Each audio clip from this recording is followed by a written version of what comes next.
Hey guys, welcome to the All Things Running podcast. It's your host Jacob here, and today I sit down and talk with Chris Naimoli, who is a masters athlete, very talented in both the running and triathlon scenes.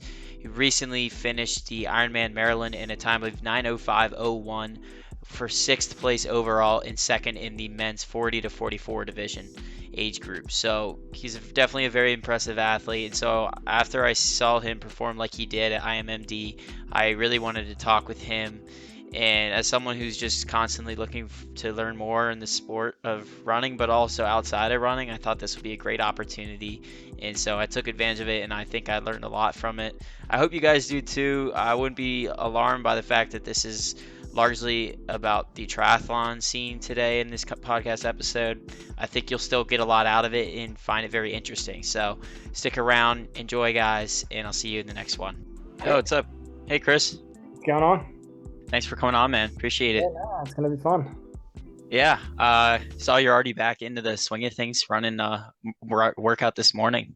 Two Yeah, guys. because the goal race was always gonna be World 70.3, Okay. which is at the end of August. Mm-hmm. So it was um so my initial plan was kind of just to train through Maryland and just kind of like get a qualifier and just get through it. Yeah. Um but then I started doing some crazy workouts and it was like, all right, well, let's see how fast I can actually go in this thing. Wow. Okay, I didn't know that was the case. So you really were just kind of like initially planning to train through it and then go hard in August of next year. Yeah, because I got hurt with my foot at the beginning, or right after Masters 5K. Like I did a Yeah. workout like right after that, and it went really well, but I had to like basically walk home.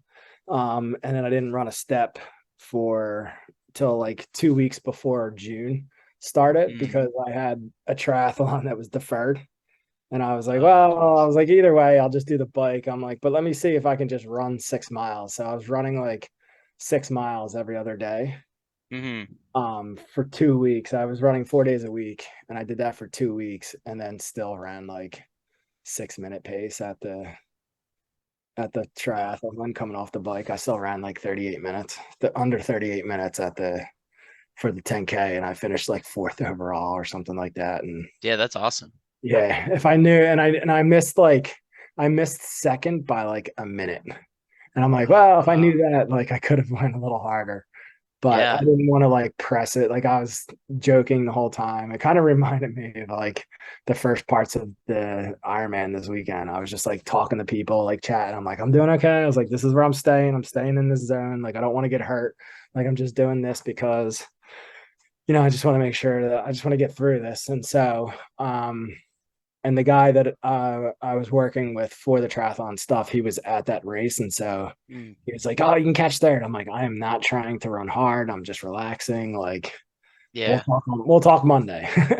Yeah. It's hard sometimes to hold back in races like that, but Yeah. it was probably the right decision to be safe, make sure you don't hurt Oh yourself. yeah, yeah. And so that was like it was. So I mean, in actuality, this like Maryland was only like a 14-week buildup. Like I only started training for it at the beginning of Wow. June. Wow. Okay. I didn't even know that. Did you have any base going into that training block, or was it kind of building I the was base doing in that like block? I was actually just starting to kind of like look at my calendar to kind of like maybe have some questions. Um, Mm-hmm. but I mean, I was doing some work in February, March. Like March is just like me kind of like riding and swimming, and it was just mainly just me doing rides. So that's what I was. So like right before, I was kind of like messing around with like a running pot, like a power pot on your foot to kind of like see Oh kind yeah. of. So Yeah. once I couldn't run, um, I was like, all right, well, I'm used to like doing this power. So then I was like, all right, well, I'll keep like cadence and my power the same, and that'll keep my heart rate up, and I'll still be able to keep up some cardio. I just won't have any like running Mm-hmm. legs or anything like that. Um, Yeah. so I was doing that, and then I started doing some swimming and stuff just to get into it because I'm like, all right, I'm tired of biking. I'm tired of doing this. So I was doing a bunch of swimming and biking, and still not doing a lot of swimming. And then I started Mm-hmm. doing some aqua jogging. Like I started doing that. Yeah. Um, and then I got married, and so I missed a lot of days like surrounding the wedding and stuff. And then it was like, all right, like that's over now. Like now I can kind of like get like kind of like situated. And then I Yeah. started doing like, I started doing some Orange Theory stuff where I can get onto like the rower and stuff and kind of like do Mm, that and do some walking and do some weightlifting. Just reasons to get me out of the house because I just work remotely now and it's kind of yeah. hard to get to like not hard, but it's hard to get motivated to go to the gym and stuff when it's like you have to Hmm. get in the car and drive to it and you always make up some excuses. And I'm pretty sure that that's probably like why I was getting hurt and stuff during the pandemic is just because Mm, you're just sitting here and you're not doing anything. You can come up with yeah. excuses of not to like do all the little things that you need to do, especially when you get old to stay healthy. Yeah. Yeah. The remote life is definitely different, and I'm experiencing that myself too right now. I actually saw that you're a software developer. Yeah. Yep. That's kind of what I do. I'm like a full stack developer for FedEx, so it's kind Oh, of nice. cool that we have that in common. And Yeah. I I was, so I kind of know your how your life is on the day to day, kind of. yeah. So I'm more of like I've specialized more in like QA automation. So that's what I do. Hmm. So I'm Yeah. actually a I'm QA manager for the shared backend services stuff for Mm.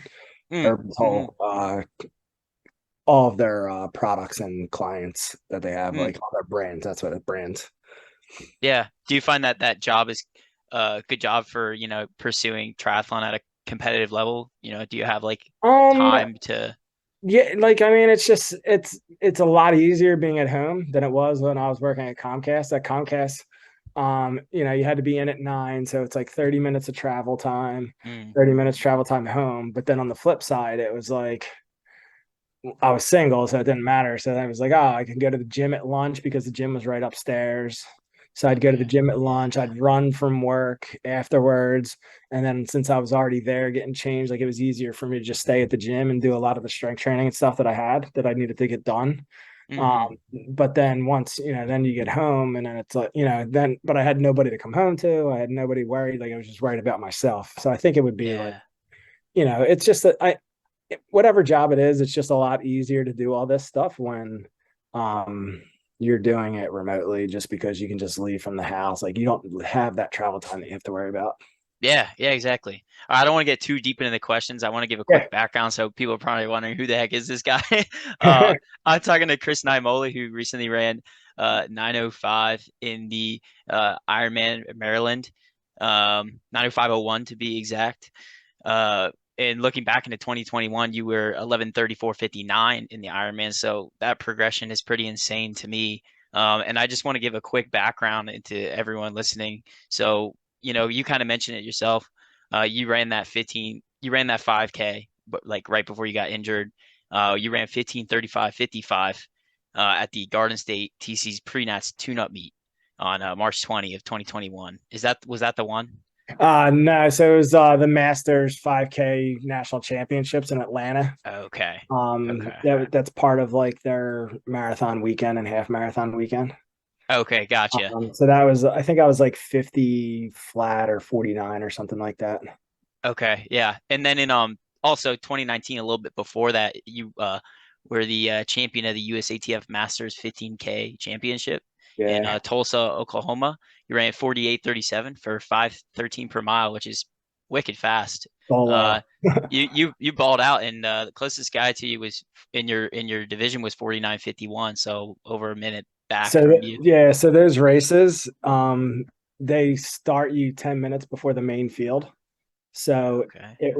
I was solo from the beginning in that. It was just me Oh, and the lead motorcycle guy oh my gosh, over just the hill soloing it. Tulsa. Yeah, I probably figured I was probably in like sub 68 or 68 flat shape for half marathon that year. Absolutely. Yeah, if you had some more people around you for that race, I mean, I could have seen like 47 something or Yeah, whatever.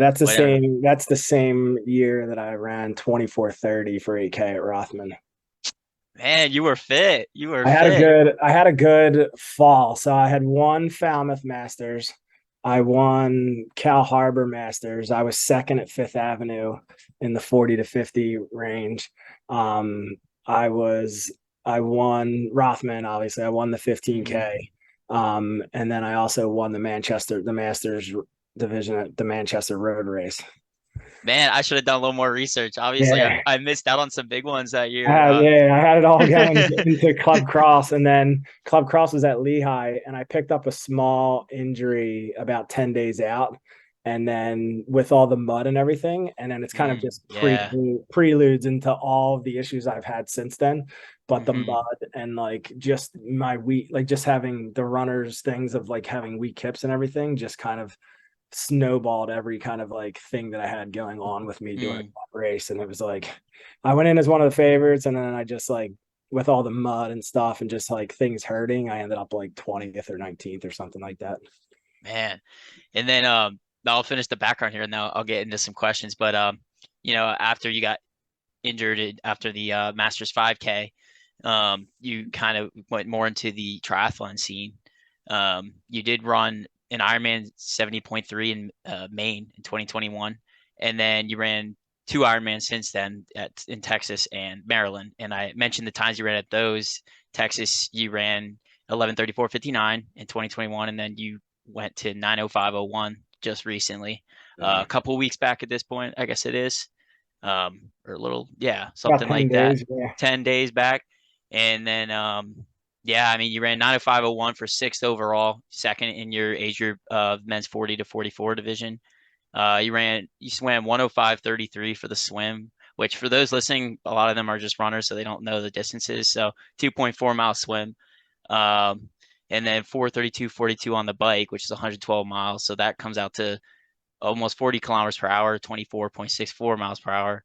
Yeah. And then 3:18:28 on the run, which is 26.2 miles of marathon distance, 7:35 per mile. Um, and then I also heard that did you stop in the marathon portion of the race? Yeah, I had a 27-minute mile 22. Like I was running within my heart rate. Like my heart rate never crested 150, which for me is like 150 means that I'm kind of like going into the red line zone. Uh, Mm-hmm. and so for that whole thing, like with it being, my second Ironman, I just wanted to make sure that I was kind of like within myself. So I was actually I was in second place overall. And then I got to like, I missed. So it's like you're coming around right before 19, you're coming back into the park where transition is. And the aid station that you're hitting as you're coming back into the park is the first one that you hit when you come out. So me coming back to starting into my third loop, um, everybody, all the middle pack people were coming out and kind of like Mm, clogging that aid station. So I just yeah. grabbed like a water and it was half filled and I dumped it on me and it just did nothing. And I remember strictly Yeah. saying to myself, I'm like, wow, that actually did nothing for me. And so, Yeah. hindsight, me being still a rookie, like hindsight, it's like, oh, stop at that station, make sure you get the ice that you need to cool down your body to make sure your body's staying cool Hmm. and continue because if you waste a minute or two there, then obviously it's the difference of me having to lay down for 20 minutes later in the race because I was just physically like my body just overheated.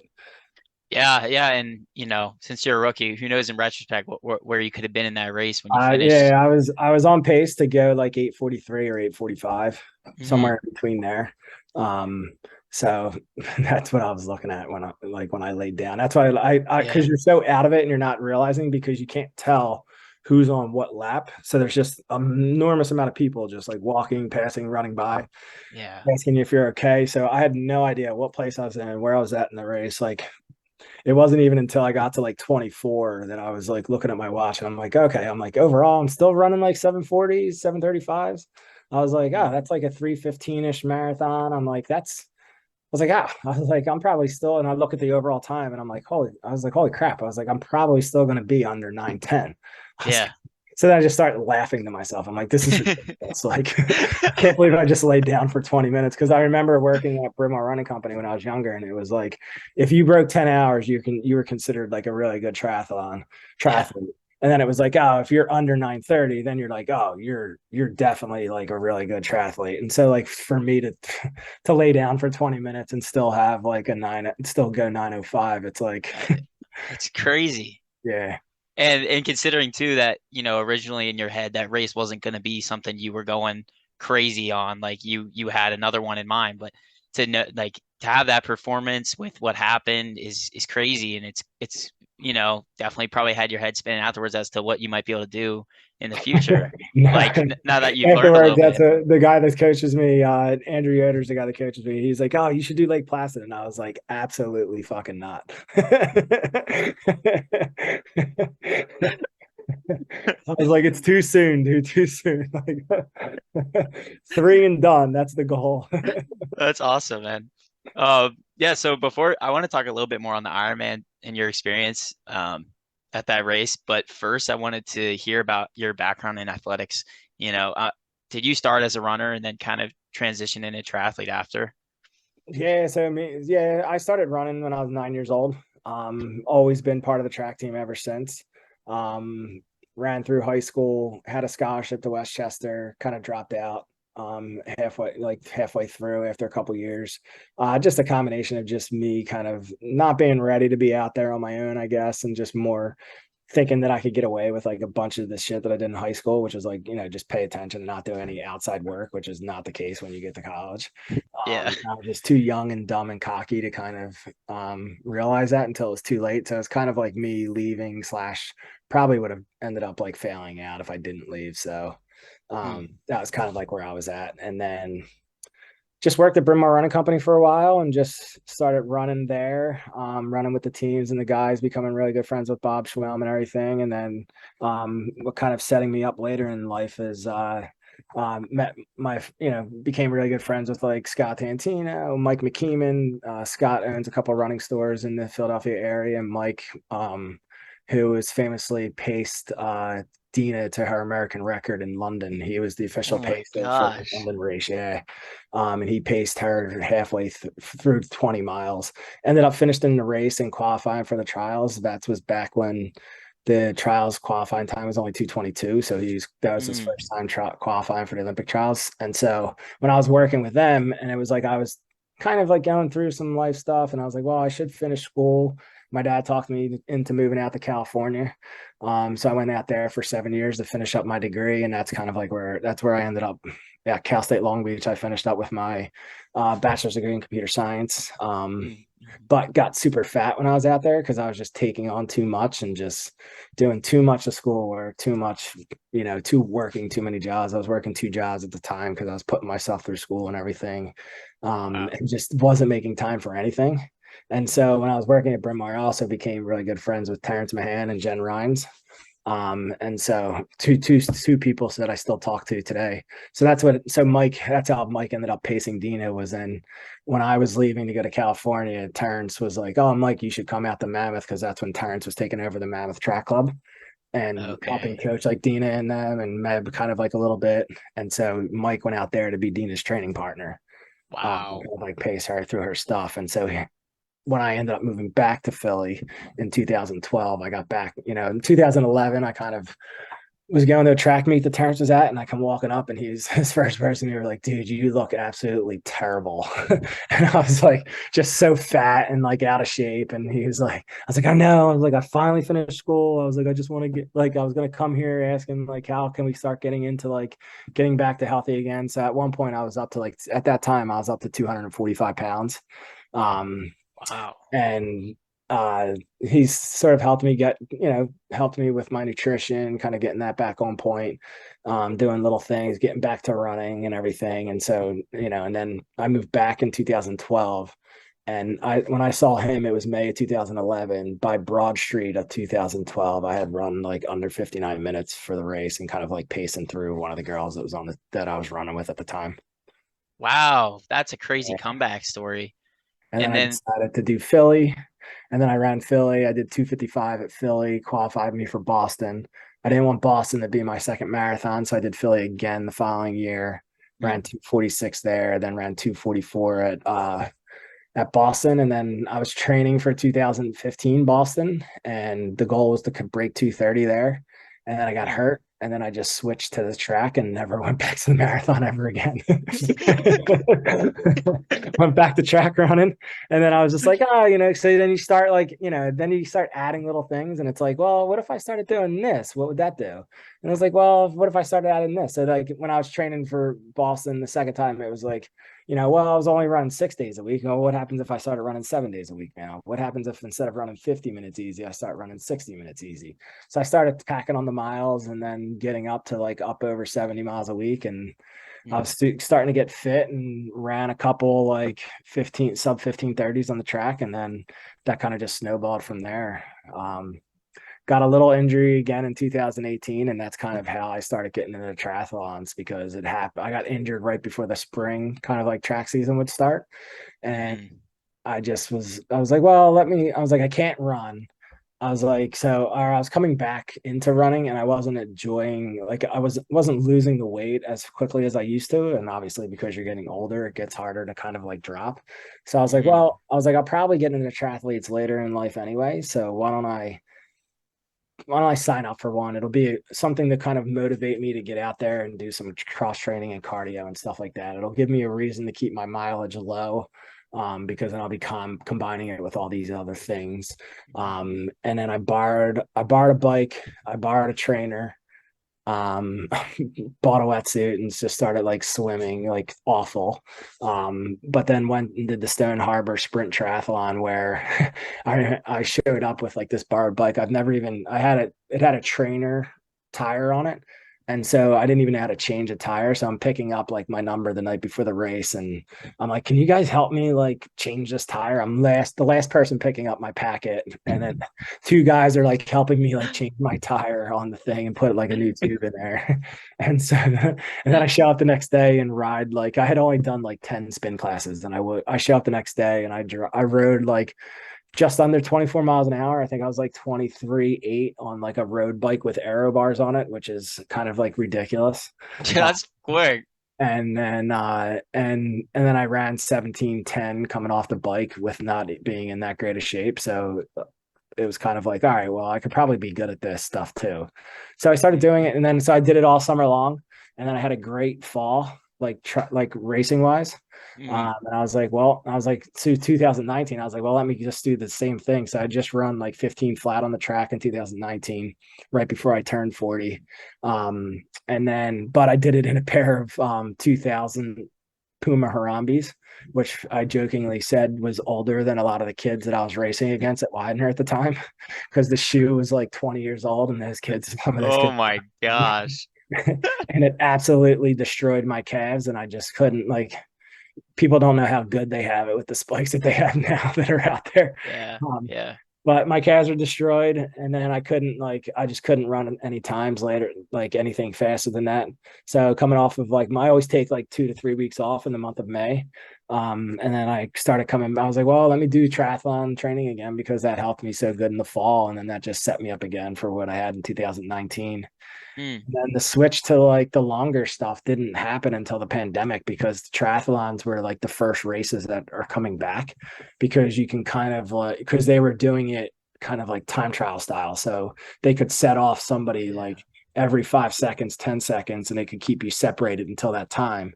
And so they were able to space people out and kind of like reduce that kind of interaction with people where you could kind of like pick up COVID or something like that. So those were the kind of Yeah. like the first races that were coming back. So I was like, well, let me just sign up for an Ironman. Like, no racing is going to happen anytime soon. I keep getting all these injuries. I don't need to be in my best running shape to be able to compete in these things, because you're just trying to survive the run anyway. So that's kind of how I ended up with it. Yeah. That was a very impressive recollection of the last like 10 years. Yeah.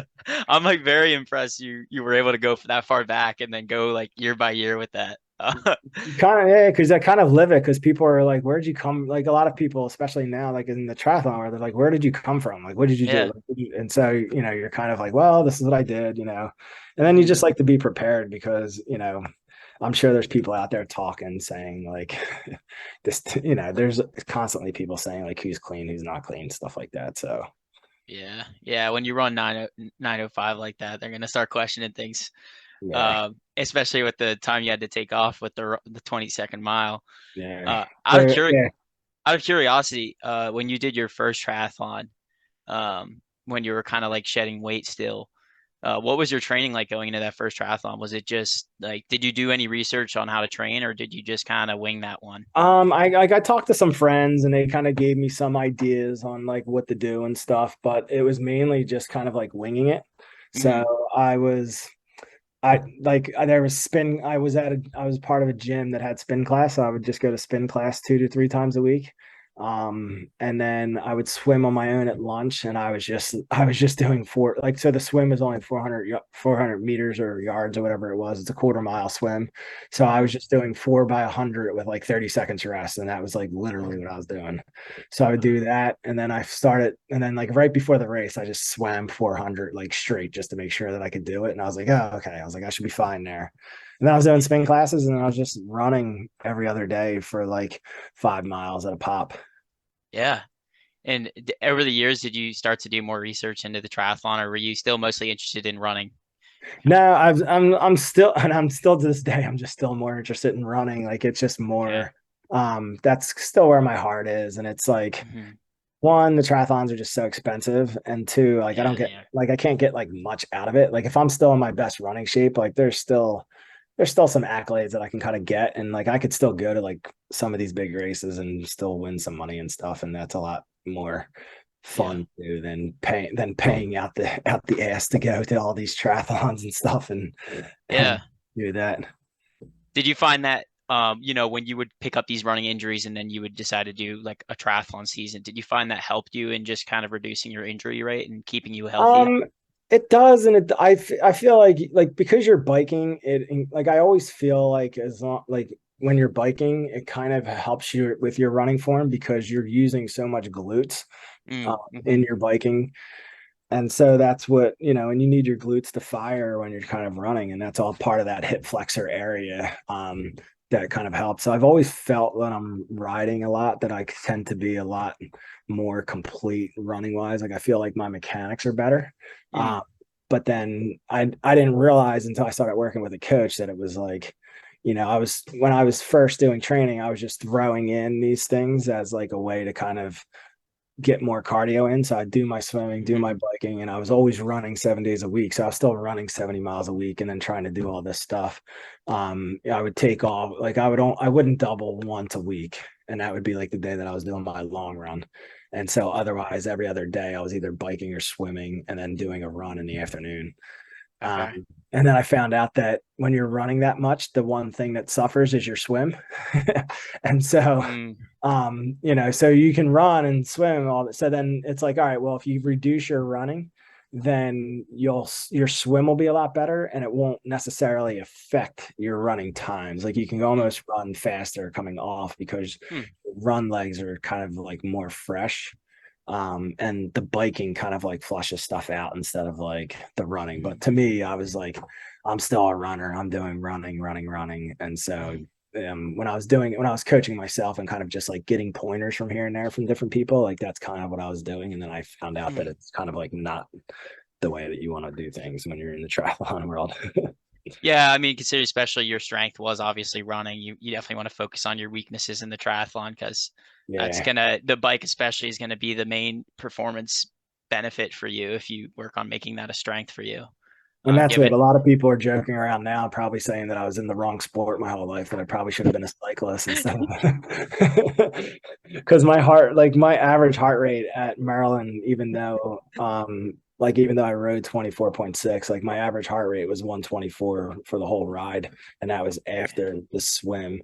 My heart rate coming out of the swim was like 145, and it took me the first Mhm, 10 miles of the bike to get it down under to 120, and it was sitting at 117 to 120 for the first loop, and then it mhm. crept up into like 125, 126 on the second loop of the bike. Mm. It's two loop bike.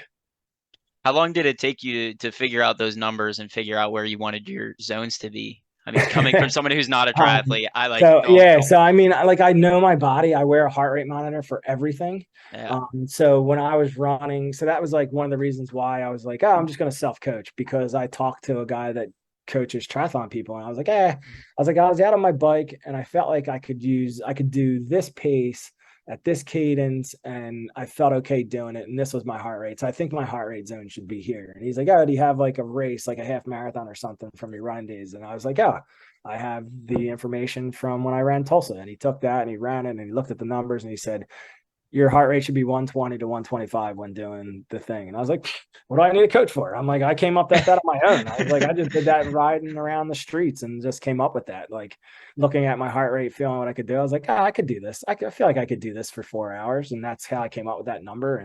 Hmm. And the running numbers, that kind of all of the running that I do. So I Hmm. know that, when I'm running 6:30 pace, my heart rate's going to be somewhere around 135 to 145, depending on how hot it is and stuff like that. Hmm. And so, it's that first loop, it was like trying to keep my heart rate under 140, which I did. The second loop, it was like, all right, well, you can kind of keep it between 140 and 145. And I kind of did that most of the time. And it wasn't until the third that I started the third loop that it kind of jumped up into close to the 150s. But I thought Hmm. I would be fine by then. But missing that one aid station hindsight is like what probably cost me having a great race. Yeah. One thing I'm curious about is, you said running is where your heart lies still to this day. I mean, but given how well you did at Maryland, are you like thinking focusing more on triathlon in the future? Or are you still thinking to do like fall running? So yeah, I'm definitely so I mean I was like, I'm definitely doing club cross for the Masters Club Cross race. That's the most competitive 40s and over race that there is in the country. Everybody shows up for that race. So I was definitely already going to that because we've like even last year coming off injury, like I was only running for like I don't know, 8 to 12 weeks. I was only coming back. I was only doing workouts for like 6 weeks and still finished top 20 across down Hmm. in Tallahassee. And then Greater Philadelphia, the team that I run for that, we finished fifth overall as a team for that, beating out some really good teams. And so it was like, all right, well, let's go and try and do this better next year, And so I was like, definitely going to do cross no matter what. And then I did that workout today and I was like, all right, I was like, I know my body, I know what I can do. I'm like, that's a top 10 to 15 cross finished workout that I did Hmm. today. So I'm Yeah. kind of like, now I'm like, all right, I'm like, I know my focus was going to be 70.3. Now I'm like, all right, once that's done, then I have to have a talk with, the coach that my triathlon coach to see kind of like where because the emphasis next year is going to be trying to win the Kona age group for 40 to Hmm. 44. Okay. So it's like, all right, what can I do? How can we incorporate the things I love up until the point when I need to start training for that kind of thing? Okay. Yeah. Okay. Gotcha. I talked to you beforehand, mentioning how I wanted to see kind of like a big week for you leading Yeah, into. Want to talk through what you did in that week to us? yeah. So it was I'm looking through. So I did 21 hours of total workouts that week. So it was 278 total distances. Hmm. My running activities totaled just over 43 miles and 5 hours worth of work. My cycling was 226 miles for 10 hours and 15 minutes of work. And then the swimming that I did was a little over 8 miles. So I forget, so it's like 3,500 yards here, 34. So you're looking at 90, 6,900 yards. And then you're looking at another 35. So, right around, so you're looking at over 10,000. And then I did another, so I'm looking at like 14,000 yards of swimming because I did a 4,100. I did a 40, basically an Ironman type swim on Sunday Hmm. of that week. So I normally only swim 3 days a week, but that day I did four. I started off with, so it was, the week is like Monday, wake up and I'm only swimming. So I swam 3,500 yards that week on Monday. I did 50 minutes of weightlifting later on of kind of like hit Orange Theory lifting class. The Hmm. next Hmm. day I ran 8 miles easy. Um, and then that was in the afternoon. In the morning, I had biked 95 minutes, kind of like a ladder. I was doing a ladder workout. So it was 10 minutes, 9 minutes, 8 minutes, 7 minutes, 6, 5, 2 by 5, or so then it was down to 6 minutes, and then it went 4 by 5 minutes at like kind of like all out effort. So Mm, I was 315, 316, 315 for 10 minutes normalized power. I was 316 normalized power, 323, 325, 316.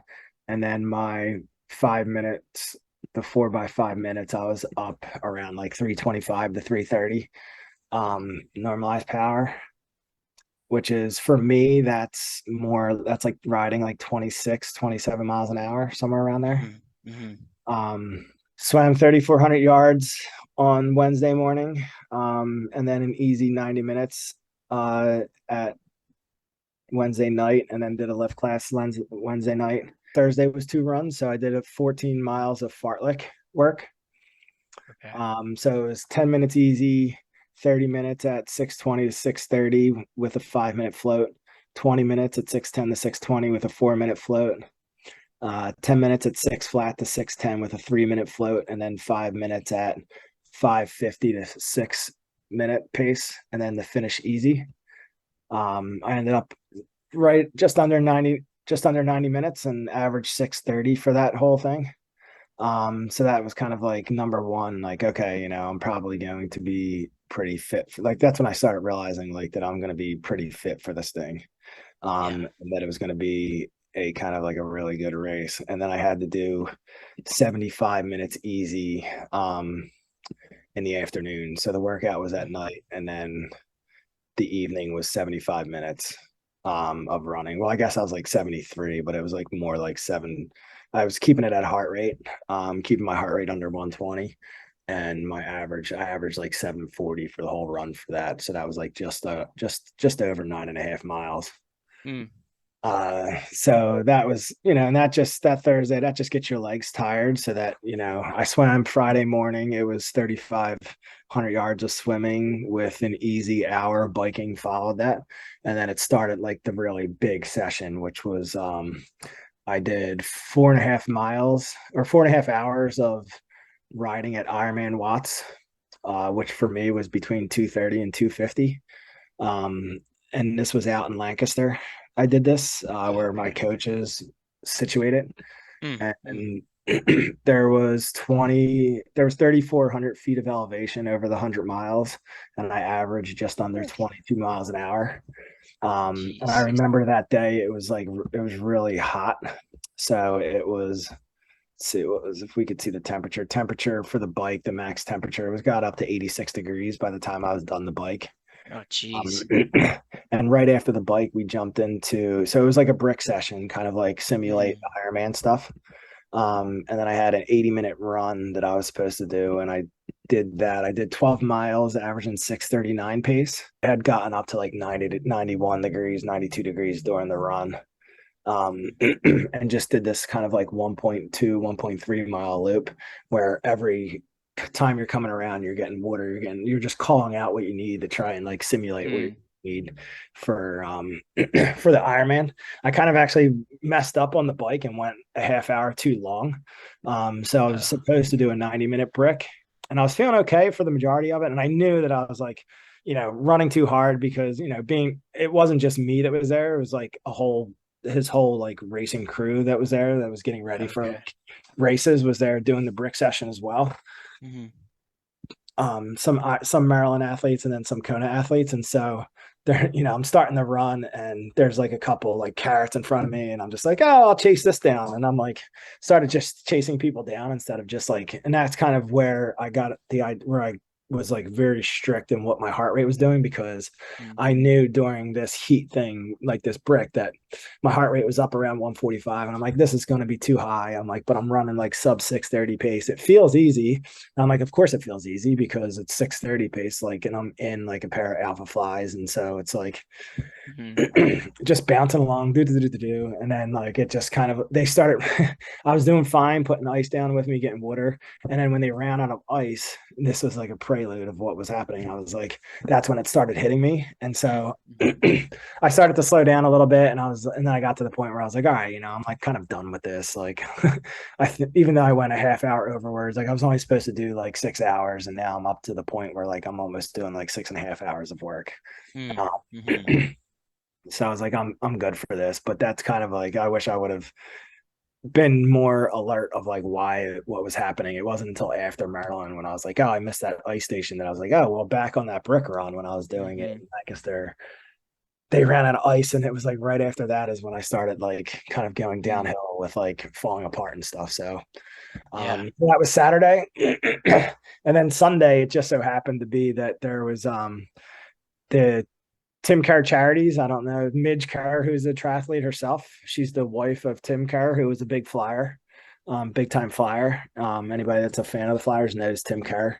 And she puts on all these swimming events and triathlon. She also does the Avalon Ironman triathlon down there. Okay. And so she does this thing called the Cedar Island Swim. And so it's a swim around this big, huge island off, and it starts and ends at the Avalon Yacht Club. And so I went and I swam 58:20 there, and then jumped right on the bike and rode 90 minutes to kind of see what my heart rate would do, following a big swim effort, an all Mm. out swim effort. And so that's what I did, my big thing. So as soon as I did that, I was like, it's time to shut it down. Like, Yeah. I'm like, there's no. So I kind of made like some comments like on Strava after that. I was like, shut it down. Like I'm perfect. This is where I'm at. Like if I'm swimming under an hour for an Ironman race, and then my heart rate's staying somewhere around like 120 to 125 on the bike afterwards at riding like, Ironman watts, like, it's golden. Like I'm fine. I'm fine. Yeah. That's a crazy week. That's a lot of hours of exercise. And I was dead. I did that brick, and my wife was so I had gotten a room in Lancaster the night before, and then she was going shopping with some family members, and I had to drive a half hour, and I got there, and she was at the Lancaster outlets, and I'm in a Wawa next to the Lancaster outlets. That's right there. I'm like literally 5 minutes away. She probably could have walked to me. And I'm just like, I have my phone in my hand, and I'm just like, I'm putting my hands on like my knees, and I'm like, I felt like I was gonna throw up, and I know that feeling that Mm. it definitely wasn't going to be a throw up. It was going to be me passing out. And so I'm just like buying everything I can get. I was like, I got like a smoothie with protein. I got soda. I got like iced tea. I got like food. I was getting chocolate. I'm like just shoving like anything I can think of like down my throat to get calories and stuff in me because I was like literally on death's door. And so I like my pillow was still in the back seat from the hotel room. And so I finally get to her, and I'm just like, I'm just going to crawl up. And I just literally laid in the back seat, like just trying Uh, to die, like on the way home. And then to still swim the way that I did the next day, it was like that's why I knew I was like, all right, like I could probably do something special here, Maryland, if I listen to, and I stay like very controlled. wow. I And I mean, was one aid station away from doing something special. you still did something special, I would Yeah. say, but yeah, it's hard not to have that thought when you finish the race and you're like, oh, I could have run so much faster still. Yeah. It's crazy how like we can have these perceptions of what would be good for us, and then we way outperform that, but we're still unhappy because we feel like we still could have ran faster with our Yeah, I mean fitness. it's happiness, but then it's also knowing what you're capable of doing. Because I know that, it's like, and it's kind of like the feelings that I have right now. I'm like, as soon as I finish that workout today, I'm texting my PT guy, and I'm like, keep me healthy. We got to keep me healthy this next year. I was like, because if I can stay healthy this next year, I was like, I will f shit up. Like I will, Hmm. like it's going because I don't see anybody that's in the 40 to 44s that could run with me. Hmm. Hmm. Um, Even like the pros that are 40s in their 40s, like I can run with them. I've only seen one guy that's ever outran me in a triathlon so far. Hmm.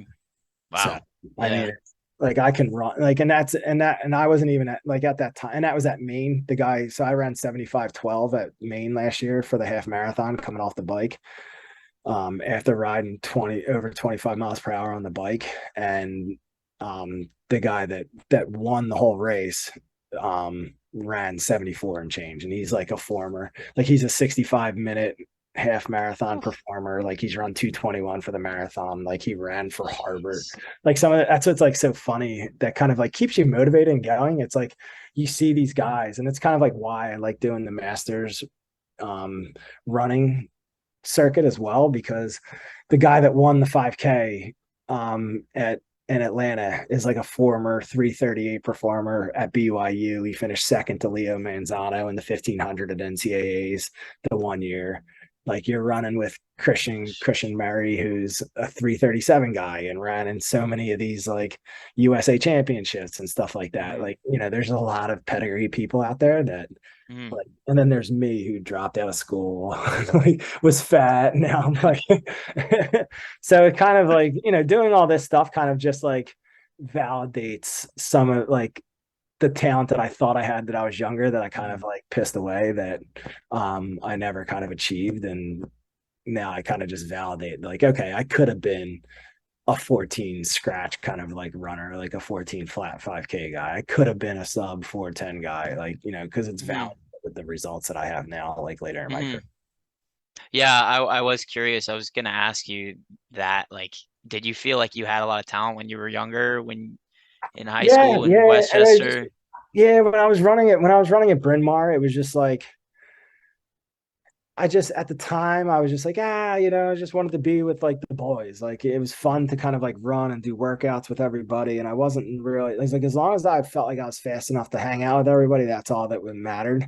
And it wasn't until I kind of like went away from running and put on all the weight that I realized like, man, like I probably should have tried harder to like not get fat. Um, and then when it came time to kind of like start losing the weight and everything, and then I started seeing the increase in kind of like dropping the times that I could see. It was like, well, let me start putting in some effort. And then I kind of like, man, if I put this effort, like this type of effort in when I was younger, like I could have really probably done some really good times and kind of like Mm-hmm. Mm-hmm. feel a little bit more. But it's kind of, but you can't look back and say hindsight stuff because I wouldn't be where I'm at right now, and I wouldn't have met the people that I met, and I wouldn't have like the experiences that I've had. And Yeah. I think my life's turned out pretty well. So Yeah, I don't think it's necessarily the healthy way to go about it, constantly thinking of what you could have yeah, been. And you're yeah, doing so well now that I think I would just be in the present if I were you and be yeah. enjoying the process. That's the only thing you can do. Exactly. I mean, it's easy to think what you could have been, but it's better to look forward. Yeah, So yeah. I think that's a very important lesson and takeaway from this talk. Okay. You know what? I'm going to tell everyone they can read your Strava if they want to talk here about your race because you wrote very descriptive stuff about your race. So they can go look at it there. Everyone go follow Chris Naimoli on Strava. I want to keep going because I have other things I want to talk Yeah, about. yeah, yeah. Uh, I want to talk about the Naimoli Ninjas, man. So for everyone listening, this man has the Naimoli Ninjas. Those are his athletes he coaches in the running space. Do you coach anyone in the triathlon space yet, or is it still running? No, no, I'd rather I'm way too new at that, and I'd rather them go and talk to the guy that coaches me Hmm. than have me try and coach them. Hmm. Yeah. I'm still way too raw and still learning, and I kind of like have no desire to kind of like coach like the triathlon stuff. Hmm. Because then that's just now you're organizing three different workouts instead of like just Hmm. organizing kind of like one. Um, and the whole coaching thing just happened to come like kind of like by accident. Like we were doing a race and an indoor race, and I was running with Ethan, your buddy Ethan, and Yeah. he was like, we're doing a warm up with with a group, and those guys are running like 7:30 pace or faster for the warm up, and I'm like, I'm good. I'm like, I could just run like, I don't need to run 7:30. I can run 7:50 for warm up for 20 minutes, and I'll be just as fine. I was like, I don't need to run that fast. And Ethan had made like a comment like, oh, I'm going to listen to you because you've kind of been like around. I feel like you know some things being your age and running like the times that you're still running at your age. And so he kind of had like a bad race. I think he didn't even break 440 at the time. Wow. And I kind of like reached out to him, and I was like, yeah, I was like, what are you doing next? Like, what's your race? And he's like, I really want to do well at Broad Street. Like, I want to train for that. And so this race was at like February that we're at the endurance race for. And I was like, all right, well, I was like, I'll write you some things. I was like, I'll tell you the things that you need to do and stuff. And it's really just based off of like the stuff that I learned from Mike, the stuff that I learned from Terrence, and things that like Terrence was like coaching me a little bit when I was younger. And so it was like, all right, combining like all these things that I've kind of learned, that things that I felt like went right with my training and things that I didn't Mm, feel like went right in my training. And then things that I kind of like learned that were newer theories and ideas like that Mike had from things that he had and stuff like that. That I just combined all those things and kind of tossed them at Ethan. And all of a sudden he was like running 15:30 for 5K, mhm. running, and then he ran 51:16 at Broad Street and then followed it up. A couple years later, kind of like running, he ran 14:28 for 5K and 4:08 for the mile. Yeah. That was kind of like a crazy season. And it was just like, but I just remember like with him, it was kind of like I remember doing a workout with him and I was kind of like borrowing him for like some of my workouts. And like they were dropping me in workouts and stuff. And he's just running and like saying hi to everybody, like running like 70-second pace. And I'm just like huffing and puffing, like hanging on for dear life. And I'm like, this kid just has no idea like how good he can really be. Like if he's just doing this, like waving and stuff, and like a pair of trainers running 70, I'm like, if this kid actually tried, like he could throw down something special. So it was like, Yeah. I was like, all right, I'm like, and then the opportunity came to kind of like help Jess. And it was one of my friends that I raced against in high school.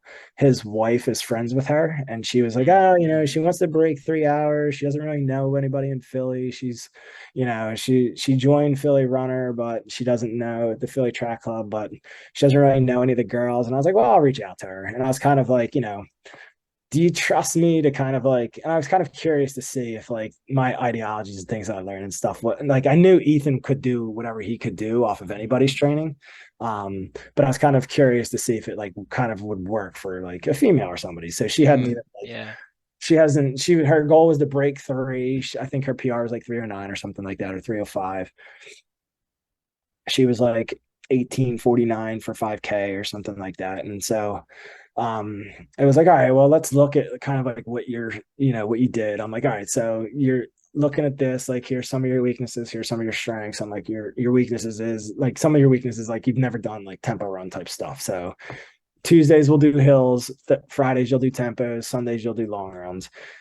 We'll do that for a bunch of weeks and then we'll run a 5K, see what you do. And she's like, and then I was kind of like telling her, I'm like, you're probably in like close to like 18 flat shape, just looking at your tempo runs and stuff like that. And everything's just off of numbers. Like Hmm. I use like those, like if you run a 5K and across the board, it says that you can run like that's it. I'm like, that's what you should, like before you think about doing this, you need to do Hmm. this. So Hmm. her 5K being 18:49, I'm like, well, if you want to break 3 hours, then you have to be like somewhere around 18 flat. So let's get you there Yeah. first. We'll build your mileage up. We'll get you used to doing tempo runs and things like that. And then we'll get you to where you need to be. And then we can start Hmm. adding in different things and like going from there to there. And so Hmm. we went to, so it was, I think she had done like I think we were only working for like 6 weeks. She went to a 5K, that same 5K that I ran 15:35 for at Garden State. And she ran kind of like almost solo, but ran like 18:23. And she's like, I Hmm. can't believe like I PR'd off of doing hills and tempo runs. Like that's just Yeah. ridiculous. And I'm like, yeah, I'm like, I'm like, people don't knock it until you try. Like you're definitely Yeah. doing work and it's hidden work, but it's there. So then Uh-huh. she ran 18:23. The next 5K she ran like 17:56 or something like that. And then Man. and then she ran 17:28, like in her three 5Ks that we did, like going down. So I Hmm. was like, I'm like, Jesus, like you're ready to like roll, like let's get at it. So then she trained for Boston that fall, goes to start the race and has like an ankle issue. Oh, Still somehow like she ran like, and I think she ran just over like 80 minutes at PDR. And then she still broke 3 hours, but she ran like 2:59, but she was probably in like 250 shape at the time. So yeah. then it was like, all right, well, what do we do now? And it was like, so she signed up for grandmas, and then it was like, let's do grandmas then. Okay. So she trained for that. In the meantime, we kind of went through, she was like, I want to do like the half at up in New York. And so we did that. And then that kind of led to like so that at the same time that that's all happening, um, Anastasia Wohar, who I kind of like, she had a coach that she worked with, but she would always kind of like bounce her ideas off of me, like some things, and like, oh, I'm doing this in training. What kind of, it kind of sounded like what she described for me before she jumped over was that she was like, my coach is there to help me and everything, but then when it comes to like race strategies, they don't really like give me much incentive for like race Mm-hmm. strategies and stuff. Mm-hmm. So she would pick my brain when it would come to like races and stuff, which I'm happy. I love like helping people because it's like I've had so much success and stuff that it's fun to watch other people have the same success. Like I'm getting to that point where like I can't do those fast times anymore Mm-hmm. that I once thought I could. So it's fun to watch other people kind of achieve them now. And I get Yeah. as much satisfaction out of it. And so she jumped on and then she started running great. And then Colin jumped on and we started this little group so that they could talk, because they were all kind of like roughly around the same paces and stuff and like the same personalities. And then when Jess ran 244 at grandma's, that kind of just like opened up like the floodgates of like Mm. people looking for help and stuff. And it's been fun. Like I've helped my cousin. She's run 332 at Philly and she's over 40 and she's like calls herself a geriatric lacrosse player that likes that now occasionally runs. She's probably if I put the house on it, she's going to run 325 at Chicago Woo. for her second marathon ever. She did one and she ran like 4 hours, but she didn't really train. So she was like really kind of like she had like the Hale Higdon like novice like marathon Yeah. thing, and she's like showing Yeah. me the times that she's running, and I'm like, you have 9 weeks until Philly. Let me kind of like mess around with this thing and like, because you have some potential here. Like you could probably qualify for Boston if you put like some more effort into it and got off of this like plan and did like a real plan. Mm-hmm. So we kind of got off of that. And so she ran 332 and then she ran 72 minutes at Broad Street. And so she was like, I'm like, you're primed to like run like, 325. So if I had to put the house on it, I bet you she'll run 325 at Chicago. And then All right. Collins was like a 256 guy, 257 guy. He just ran, and he was, even with all his issues that he's kind of been having, he ran 251 at Berlin. He was kind of on pace to break 250. But he's been having like some cramping issues, dude, because he had a thyroid taken out. He had his thyroid operated on a year ago. Oh, So he's jeez. having like hormone issues, like regulating issues with like that. So that's going, so for him to run 251 off of all that stuff, like that's incredible. But yeah, there's been, people are having, I'm up to like 12 or 13 people now, I think, that I'm kind of like helping coach and stuff. And so Yeah. it's been successful. So I feel like I can kind of like do a whole bunch of different ranges. And it's kind of like I'm helping, hopefully one of the guys I'm coaching with, Eric, hopefully he's probably going to break 230 at Philly. Very nice. So there's a whole range of like people that I'm kind of like working with and stuff, and it's kind of fun to see like people that really just want to better themselves that follow the program, and it's like Mm-hmm. everybody like and like you've seen like Kyle Merber says he's like 90%, 99% of the programs that are out there, everybody's doing the same type of thing. It's Mm-hmm. like what's the difference that somebody does that somebody else doesn't do, and I think it's just like that one-on-one per like that you're talking and have like making somebody believe that the training that they're doing can kind of get them to where they're at. And that's where like using all those numbers come in. It's like, look, if you're doing your tempos, if you want to run this, you need to do your tempo runs here. If you're doing your tempo runs here, you should be able to race here. And then when you add all this together, this is where you should be. And it's Mm. like, you know, this is the workout that you're doing. If you're doing this workout here, you should definitely be doing this. Mm. And if you're not, then what's happening? Are you, then it's like, then you have to backtrack. It's like, all right, well, what happened that morning? What did you eat? How was your night's sleep the night before? What happened during that week? Were you sick or something? Like it was like, Mm-hmm. you know, somebody had a bad race at Phil at distance run. It's like, all right, well, what happened the week before? I think I might have had a cold. Well, you had a cold, so there you go. That's why you had a Philly, like And then they come back the following week. They feel like they kicked the cold, and then all of a sudden they run 18 miles at sub 7 minute pace. It's like, all right, well, Mm-hmm. now we know why you ran bad at PDR. It's not because you weren't in shape. It was because you're affected by this cold, and that's Mm-hmm. so. It's kind of just people taking steps that you've gained over the years, like the questions to kind of ask, like, why is your foot hurting? Well, how are your shoes? where's your foot hurting at? Oh, it's on the top. Well, you're tying your shoes too tight. Like it's just like little simple things like that you've picked up over the years that people don't really realize that those are kind of like quick fix answers. Hmm. And so, that's kind of like where the experience comes in. And it's like, just making people believe in what they Hmm. do, and they can achieve it. And once they finally do it, then they're like, I can't believe, they self until they try it, they don't think that they can do it. And then all of a sudden they do it. And they're like, I can't believe like you were right. And I'm like, well, Hmm. of course I was right. Like, not because I'm this cocky person that knows everything. It's like because all the numbers said that you could do this. Like you just had to, Hmm. there's a difference between putting it down on paper, like having it on paper saying that you can do this and then actually doing it. And the Hmm. difference is believing that you can do it and knowing. And so that's where I feel like the majority of like what I do comes into play. It's like Hmm. making Hmm. people believe that they can do what they're incapable, what they think that they're incapable of doing. And Hmm. then once they finally believe that and get it done, then it's like then you start seeing the results come by.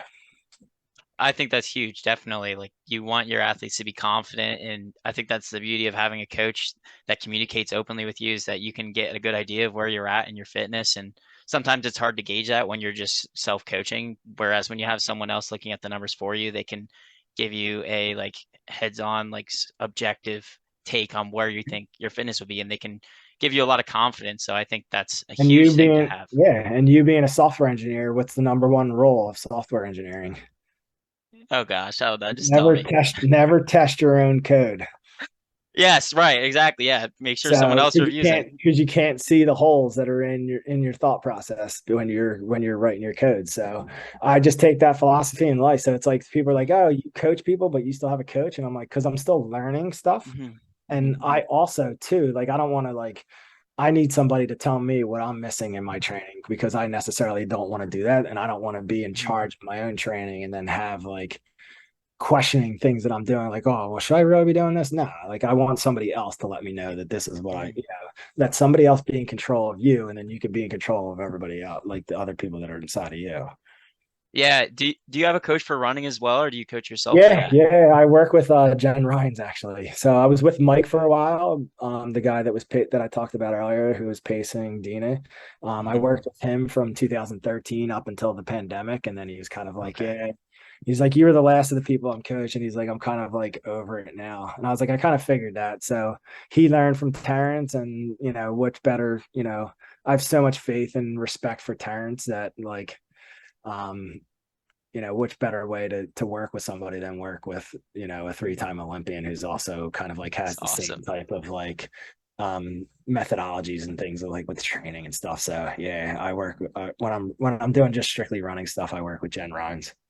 Okay. Yeah, I had a feeling because you were talking about how the value of coaching. I didn't know if like you coach yourself for running or not, but that makes sense to me. And Yeah, nah, that's yeah, what I'm looking to get next as a coach because I am tired of self-coaching and injuring myself. So I think that'll be very helpful to have for sure. And everyone listening, I'm not promoting us, but I'm just saying that it's great to have a coach and you have resources out there. People can help yeah, you like yeah. us. So you can even DM us on And Instagram or the make whatever. sure, yeah, and the I think the main part, like especially with like post collegiate running or just this type of running that we're doing, it's like making sure that you have a personal relationship with like the person that's coaching you. Like you Mhm, need to be able to tell, like you need to have confidence in knowing that like if I tell you your run sucked and and you're overshooting, that it's not me being hard on you. It's just, mhm, it's the facts of what like I'll let you know if what you're doing is smart, and I'll let you know if what you're doing is stupid. And mhm,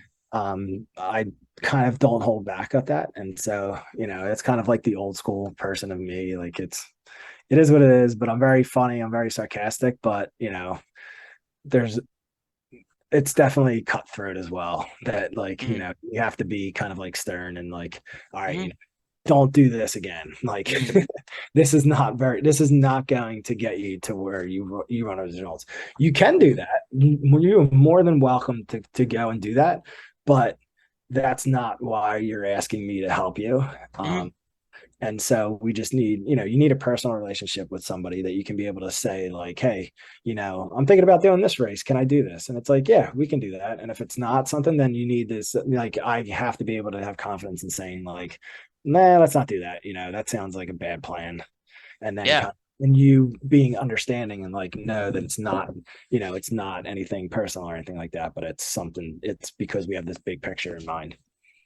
Yeah, exactly. And it's all about what you want out of your coach. Yeah, I mean, there's different fits for people. Some people like when they have a more stern person who gives it to them straight. Others might not want that Yeah. and are just looking to have more fun with the sport. So it's all about what you want from it. And I And think that's for a what like, lot of people, it's good to have that objective kind of perspective. yeah. And it's like the majority, everybody that I coach, I consider like a friend. And so it's like when they sit there and they call me coach, I'm just like, I'm your friend. I'm not your coach. I'm your friend. I'm like, let's stop using that word. Let's save that for when I'm like teaching, like when I'm coaching like kid, like high school, Yeah, there you go. college Yeah. kids. Like then I'm a coach because then I'm like wearing a hat and like I got a stopwatch. But like now I'm just a guy on a computer Yeah. that shows up to races and stuff like that. And that's like the thing. Like I love going to races and watching races. Like those guys were racing up at the New York half marathon, the New York City half marathon in March, and the wife was away, and I was like, fuck. I was like, I'll just go. I'm like, I have a cousin that lives up there. I'll stay at his place, and I'll go watch the race. I drove up the night before, went out with my cousin, woke up the next morning, watched the race, said high fives, and then went home. Like, Yeah. and people were like, man, I can't believe like you drove up to New York to watch like us race. And I was like, of course I'm gonna come up. Like, what else am I gonna do? I'm a freaking nerd. No, I love that. It's all about the support, man, and doing the drive to make that happen is awesome, and I'm sure they really appreciated that. So, um, yeah, that just goes to show that you care about your athletes. So that's an important thing.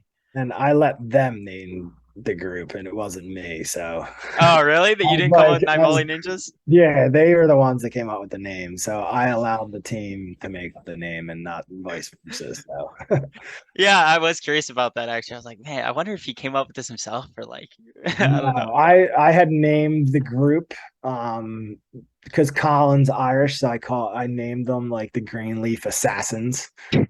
And then they wanted to rename it and have like something with my name in it. So they named it the Naimoli Ninjas off of that. I think that's pretty great. That's awesome. We'll get into a fun section here and I'll let you go. We're Yeah, getting a little over an hour here. I don't want to take up sure. too much more of your time. Um, but I just want to since your heart is in running, I want to start with a little running section. So you're just going to choose one or the other. It's pretty simple. So track or road? Track, definitely track. Okay. 5K or 10K? 5K. Okay. 5K or half marathon? 5K. Okay. Okay. Half marathon or marathon? Oh, definitely a half marathon. Okay. Split shorts or half tights? Uh, Depends on the season. The majority of the time, half tights. Okay. Running hat or no hat? Always a hat. I sweat like a pig. Backwards or forwards? Backwards. It started forwards until I saw Ethan wear it backwards at Broad Street, and then I started wearing it backwards. Okay, that's good. Right after he crushed it, you're like, all right, I gotta flip Yeah. this thing around. Tempos or speed work? Uh, Speed work. Okay. Long runs or workouts? Definitely workouts. Okay. Lots of kudos giving or selective kudos giving? Selective. It depends on kind of like what the session was or and how they were doing it. Okay. Conservative racing or front running? Um, whatever the race dictates. I'm always like I don't really. I mean, how can you really front run really like from the majority of the races that you're doing? Because you're Hmm. never unless you're like an Ethan or something like it, you're never. So I would say conservative or aggressive. I say always be aggressive. Okay. Sunday long runs or Saturday? Sunday. Okay. Training or racing? Racing, definitely racing. Okay. Coaching individuals or a team? I guess you don't know a team yet, so I don't know why I wrote Yeah, that one in. But would you want to yeah. coach a team one day? Eventually, I would like to do some high schools. I think eventually I'd like to do high school coaching. Yeah, that'd be super cool. And then for triathlon, I just had a little section. So half or full Ironman. Half. Okay. Long bike rides or brick workouts? um, Long bike rides, Okay. Swimming or biking? biking. I hate swimming. Okay. That's all I had for that because I don't. If I knew the mind of a triathlete more, I'd have more questions for I don't, that. dude. I But don't even know the mind of a triathlete. that's I true. do, You're so I new, do man. though, but I'm not like people. I like. I've had this like. I said I keep on joking. Like I was chugging champagne on the way to the award ceremony. We have like I have this ritual now recently where I'm just like drunk at award ceremonies. I saw that on your Instagram. That cracked me up, man. It Your started, Instagram is yeah, great. it started at nationals last year. I was just like, me and the wife were going to, and so you had to wear a mask if you wanted to go into where they were actually like handing out awards, like where the Hmm. chairs were. But like, Hmm. then there was like it was at like a Hilton or a Hyatt or something. So they had like their ballroom. And so just outside the doors being open, like you could hear them talk, but they had high tables set up and they were selling beer like right there. So we're like, It's but you awesome. didn't have to wear a mask if you were like outside of the hall. So we were like, oh, well, Okay. we'll just sit out here and drink beers and just look like listen for my name. And I kept like missing my name. And so because it was also like her birthday. So I finished second at nationals last year for 40 to 44 at the Olympic distance. And then Mhm. it was her birthday. So we went right out for her birthday, like after the race. And so awards were at like 6 o'clock at night. And so we were just like out drinking all day. And so by the time we got to like the award ceremony, we kept missing my name. And so I finally like made it. And everybody's like, are you racing tomorrow? And I was like, absolutely not. I was like, who wants to go through all of that, like setting up your bike, filling up your tires, placing everything down? Like it's so tedious and annoying, like getting ready for like a triathlon race. I'm like, who wants to do that 2 days in a row? I was like, you're out of Yeah, that's crazy. That's crazy. Awesome, man. Thank you for coming on. Do you have any Thank you uh for having me. absolutely, it was a fun time, man. Do you have any advice for anyone looking to take things to the next level in a half or a full Ironman? Be committed and make sure that you get the right coach, and definitely get a coach, because Hmm. there's things that are going to come up that you're not going to expect. And that's the one big thing that I learned from like Texas to be from Maryland is like, you can't, one, preparation, and two, just like having the knowledge to make sure that like you cannot respond, like because when you're used to like the short races, you can respond to different things that happen and it Hmm. doesn't hurt you, and you can have these knee-jerk reactions, where in a full Ironman you have to stick to the plan and you can't have these knee-jerk reactions. And that's what happened in Texas. I had a couple Hmm. things go wrong and I had this knee-jerk reaction, and I was also just kind of cocky at the time. I was like, I felt like I was invincible and I felt like I could go over the bike a little bit and still be okay with the run because I'm a Hmm. runner. Not the case. Not the case. Awesome, man. I That's some did good I did a advice. lot more laying down and a lot more walking those last 5 miles of Texas than I did at at Maryland. So that's like the goal for Kona, is just stay on my feet the whole time. Yeah, yeah, exactly. That's awesome, man. Well, thank you so much again for coming on. It's been a pleasure and Yeah, it was cool to fun. talk to a triathlete Thank slash runner. Although Yeah, we'll call you a runner at heart, we'll you know. find it. We'll see what happens after at the end of the year, which race I felt like I had better at. Yeah, there we go. Awesome, man. Good Thanks, luck with Jacob. the I'll rest of talk your to you later. season. Yeah, Will thank you. do. All right, bye.